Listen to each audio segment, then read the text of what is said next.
1 जनवरी 2021 मुंबई के खार इलाके में बने भगवती हाई टाइज की छत पर नया साल का जश्न चल रहा था। रात काफी हो चुकी थी।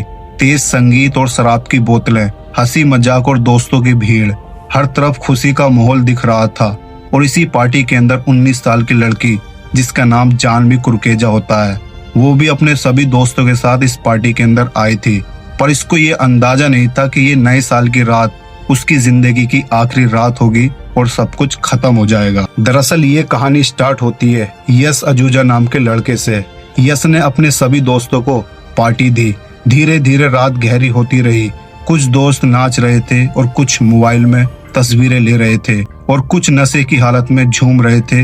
माहौल पूरी तरीके से बेफिक्री दिख रहा था। लेकिन इस हंसी की खुशी के बीच एक ऐसा तूफान उठने वाला था जो कई जिंदगी को हमेशा के लिए बर्बाद कर देता। सुबह के लगभग 5 बज रहे थे। भगवती हाई टाइज की एक महिला निवासी अपने कुत्ते को घुमाने के लिए उतरी।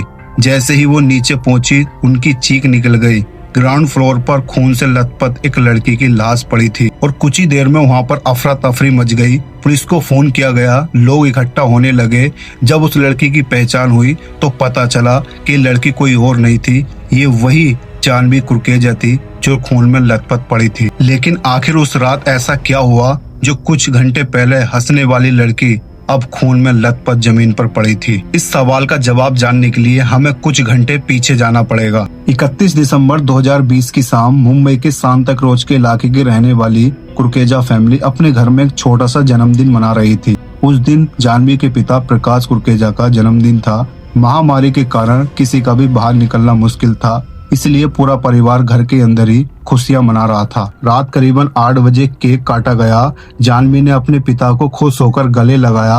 परिवार के सभी लोग हंस रहे थे, पर किसी को ये पता नहीं था कि ये खुशियां हमारी कुछ घंटों की मेहमान है और ये खुशियां हमारे घर के अंदर मातम में बदल जाएंगी। और उसी रात 10 बजे जानवी के दोस्त दिया और श्रिया उसके घर पर पहुंचे। दोनों ने जानवी को नए साल की पार्टी में चलने के लिए कहा। पहले तो जानवी ने मना कर दिया क्योंकि उसके इम्तिहान थे, इसी वजह से। लेकिन दोस्तों की बार बार कहने की वजह से जानवी जाने के लिए तैयार हो गई। पर जैसी जानवी ने अपने पिता से कहा कि मैं अपने दोस्तों के साथ पार्टी में जा रही हूँ, ये बात सुनकर जानवी के पिता ने पहले तो मना कर दिया। फिर थोड़ी देर के बाद जानवी को जाने के लिए इजाजत दे दी और कहा कि ज्यादा दूर पार्टी में मत जाना, जल्दी अपने घर वापस आ जाना। और जाते जाते जानवी के पिता ने कहा अगर ज्यादा देर हो जाए तो रात वहीं पर रुक जाना। रात करीबन 11:30 बजे जानवी अपने दोस्तों के साथ भगवती हाई टाइज में पहुंच गई। शुरुआत में सब कुछ सही चल रहा था, संगीत बज रहा था, लेकिन धीरे धीरे शराब का असर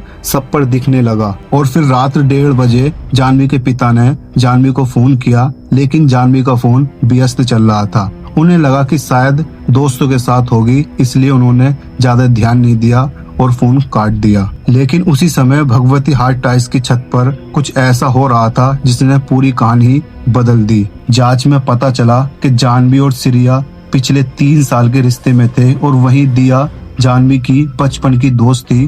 तीनों एक दूसरे को बहुत ही अच्छी तरीके से जानते थे। लेकिन उस रात को जानवी ने कुछ ऐसा देख लिया जिसने उसे अंदर से पूरी तरीके से तोड़ दिया। पार्टी में सभी लोग करीबन 12:45 पर जानवी ने श्रिया और दिया को बेहद करीब हालत में देख लिया था और ये देखकर वो पूरी तरीके से टूट गई। जिस दोस्त पर जानवी ने भरोसा किया और वही दोस्त जानवी को धोखा दे रही थी, जिस लड़के से वो प्यार करती थी, दोनों एक साथ मिलकर जानवी को धोखा दे रहे थे। और ये सब देखकर जानवी का गुस्सा फूट गया। दोनों को ऐसी हालत में देखकर जोर जोर से बहस होने लगी। कुछ देर के बाद दिया नीचे चली गई, लेकिन जानवी और श्रिया के बीच बहस जारी रही। और इसी दौरान जानवी ने अपने एक दोस्त को फोन लगाया और फोन पर रोने लगी और उसने बताया कि उसका प्रेमी और उसका करीबी दोस्त उसको धोखा दे रहे हैं। लेकिन हैरान करने वाली बात यह है कि जानवी उन दोनों को खोना भी नहीं चाहती थी। शायद इसी वजह से जानवी ने फैसला किया कि वो बात कर कर इस मैटर को सुलझा लेगी। लेकिन जानवी को नहीं पता था कि ये फैसला उसकी मौत का कारण बन जाएगा। जांच के अनुसार 25 मंजिल की सीढ़ियों के पास तीनों के बीच बातचीत शुरू हुई, लेकिन बातचीत जल्द ही लड़ाई में बदल गई। बहस इतनी बढ़ गई कि दोनों में हाथापाई शुरू हो गई। जानवी खुद को बचाने की कोशिश कर रही थी, पर वहीं श्रिया का गुस्सा लगातार बढ़ता जा रहा था। इसी दौरान श्रिया ने जानवी का सिर पकड़कर लोहे की रेलिंग पर कई बार मारा। हर बार मारने के बाद जानवी पूरी तरीके से घायल हो गई और इसके बाद जानवी के सीने से लगातार खून बहने लगा। जांच के अनुसार जानवी के शरीर पर घसीटने के निशान मिले और उसके बाल तक उखड़ गए थे। सीढ़ियों पर खून के निशान, टूटे हुए गहने और बालों के गुच्छे भी मिले थे। आखिर में जानवी को नीचे धक्का दिया गया। ग्राउंड फ्लोर पर गिरते हुए वो पूरी तरीके से घायल हो गई। कुछ ही पलों के बाद जानवी की सांस हमेशा के लिए थम गई। उधर घटना के बाद श्री घबराकर वहां से भाग गई, लेकिन सीसीटीवी में वो खून से लगी फटी हुई शर्ट पहनी हुई दिखाई दी और वहीं दिया वापस फ्लैट में आकर लेट गई। जब दिया के दोस्तों ने पूछा कि तेरे होठ पर चोट कैसे लगी है, तो दिया ने अपने दोस्तों से कहा कि मुझे कुछ भी याद नहीं है। और कुछ देर के बाद दिया के माता पिता दिया को अस्पताल लेकर पहुंचे, लेकिन सबसे बड़ा सवाल यही था कि तुरंत जानवी के पिता को सच्चाई क्यों नहीं बताई।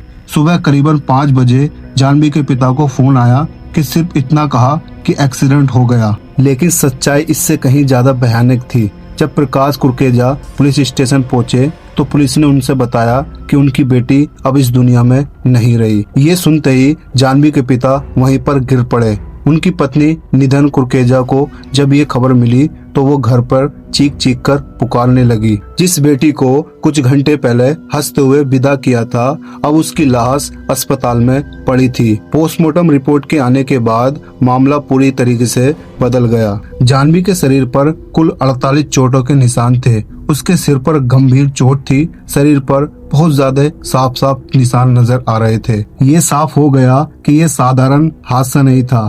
पुलिस ने जांच शुरू करी। सीढ़ियों पर खून के निशान मिले, रेलिंग पर खून के निशान थे, दीवार पर खून के निशान थे, दूसरी मंजिल के फ्लैट पर खून के निशान मिले, चादर पर बरामद हुई खून के निशान मिले। सीसीटीवी कैमरे में श्री को भागते हुए शर्ट पर दिखाए गए खून के निशान थे। पूछताछ में पार्टी और मौजूद के लोगों ने बताया कि जानवी और श्रिया और दिया के बीच बहस हो गई थी। तीनों को आखिरी बार सीढ़ियों की तरफ जाते हुए देखा था। इसके बाद पुलिस ने श्रिया और दिया को हिरासत में ले लिया। पूछताछ के दौरान दिया ने कहा कि उन्होंने नशा किया था, इसलिए उसे कुछ याद नहीं, और वहीं श्रिया ने दावा किया कि किसी ने उसके ऊपर हमला किया था। लेकिन जांच में पता चला कि श्रिया की बातें खिलाफ जा रही थी और पुलिस को पता चला कि श्रिया पहले भी हिंसा कर चुकी थी और उसके खिलाफ पहले ही मारपीट के मामले दर्ज थे। मामला अदालत तक पहुंचा। कई साल तक सुनवाई चलती रही और अदालत में दोनों पक्षों ने अपनी बात रखी और कहा कि ये कोई हत्या नहीं थी, ये गुस्सा और हिंसा की हालत में ये अपराध हुआ है। और वहीं जानवी के परिवार वाले सबूतों पर सवाल उठा रहे थे। मामले में एक बड़ी समस्या ये थी कि घटना वाली जगह पर सीसीटीवी कैमरे नहीं था, इसलिए पूरा मामला उनके तरफ नहीं जा रहा था। पूरा सबूत टिका हुआ था। बाद में पुलिस की एक बड़ी लापरवाही सामने आई। कुछ अहम सबूतों को पुलिस ने साबित ही नहीं करा था। इस वजह से अदालत ने कुछ सबूतों को न मिलने की वजह से इस केस को इनकार कर दिया और ये वही सबूत थे जो दिया के खिलाफ मजबूती बना सकते थे। आखिरकार 31 जनवरी 2026 को अदालत ने फैसला सुनाया। श्रिया को जानवी की हत्या की दोषी मानते हुए उम्र कैद की सजा सुनाई, लेकिन पक्के सबूत की कमी के कारण दिया को अदालत ने बाइज्जत बरी कर दिया। जानवी के परिवार वाले आज भी ये मानते हैं कि उनकी बेटी को पूरा इंसाफ नहीं मिला। ये मामला सिर्फ एक हत्या का नहीं, एक कहानी का नहीं, ये गुस्से और विश्वासघात का है। टूटते हुए भरोसे, एक पल का गुस्सा फैसले की खतरनाक सच्चाई दिखाता है। कई बार कुछ मिनटों में गुस्सा पूरी जिंदगी बर्बाद कर देता है। दोस्तों, इस कहानी में सिर्फ एक मर्डर नहीं हुआ, यहाँ गुस्से ने इंसानियत को हरा दिया। भरोसा टूट गया और कुछ मिनटों के गुस्से ने कई जिंदगी बर्बाद कर दी। आज की युवा पीढ़ी ये समझ नहीं पाती कि रिश्ते लड़ाई से नहीं, धोखे से, जलन से नहीं, गुस्सा कभी भी जिंदगी से बड़ा नहीं होता है। कई बार इंसान गुस्से में ऐसा कदम उठा लेता है जिसका पछतावा पूरी जिंदगी में भी कम नहीं कर पाता। अगर आपकी जिंदगी में ऐसी कोई भी जगह हो जहां गुस्सा बहुत ज्यादा आता हो तो उस जगह से दूर जाएं, शांत हो जाएं, लेकिन ऐसा कोई फैसला न लें जो किसी की जिंदगी खत्म कर दे, क्योंकि एक पल का गुस्सा पूरी जिंदगी का अंधेरा बन सकता है। अगर ये कहानी सुनकर सच में सोचने पर मजबूर करती है तो वीडियो को शेयर जरूर कीजिए ताकि ज्यादा से ज्यादा लोगों को समझ सके कि गुस्सा, नफरत और अंत हमेशा बर्बादी होता है। अपना और अपने परिवार का ख्याल रखिए। मिलते हैं अगली नई सच्चाई में। जय हिंद।